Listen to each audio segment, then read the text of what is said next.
মাহমুদুল্লাহ রিয়াদ বিশ্বাসই করতে পারছেন না এটা কিভাবে 6 না হয়ে পারে। দিন শেষে সেটাই হয়েছে।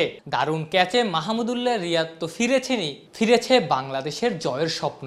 তাওহিদ হৃদয়ের মতো পুরো বাংলাদেশই হতাশ। তীরে এসে আরও একবার তরি ডুবলো। খালি চোখেই বোঝা গিয়েছিল বল যাচ্ছে স্টাম্পের বাইরে দিয়ে, সেটাই আম্পায়ার দিলেন আউট। মাহমুদুল্লাহ রিয়াদ রিভিউ নিয়ে বাঁচলেও সেই বলে লেগ বাই থেকে হওয়া 4 পেল না বাংলাদেশ দল। স্বাভাবিকভাবেই হতাশ অধিনায়ক, তবে এক বল পরেই 4 মেরে অধিনায়কের মুখে হাসি এনে দিয়েছেন তাওহিদ হৃদয়।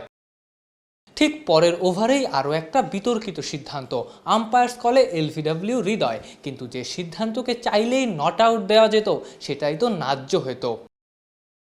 আবারও সেই রিয়াদ হৃদয়। আগের ম্যাচে 2 তরুণ বুড়োর পারফরমেন্সে বাংলাদেশ জিতেছিল। লিটনের বিদায়ের পর এই ম্যাচেও হাল ধরলেন রিয়াদ হৃদয় চেষ্টা করলেও আম্পায়াররাই যেন বাংলাদেশ দলকে হারিয়ে দিল।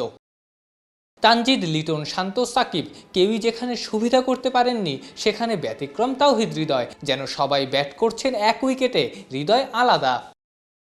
এর আগে বোলিংয়ে রীতিমতো সাউথ আফ্রিকান ব্যাটারদের নিয়ে ছেলে খেলা করেছেন তানজিম সাকিব, তাসকিনরা।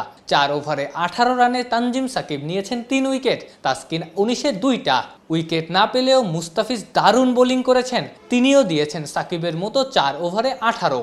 তুলনামূলক বেশি খরুচে ছিলেন স্পিনাররা। 1 উইকেট নিতে রিশাদ খরচ করেছেন 32, মাহমুদুল্লাহ 3 ওভারে 17। আর সাকিবকে তো 1 ওভারের বেশি করানোর সাহসী পাননি অধিনায়ক নাজমুল হোসেন শান্ত। আফনান পিয়াল অলরাউন্ডার।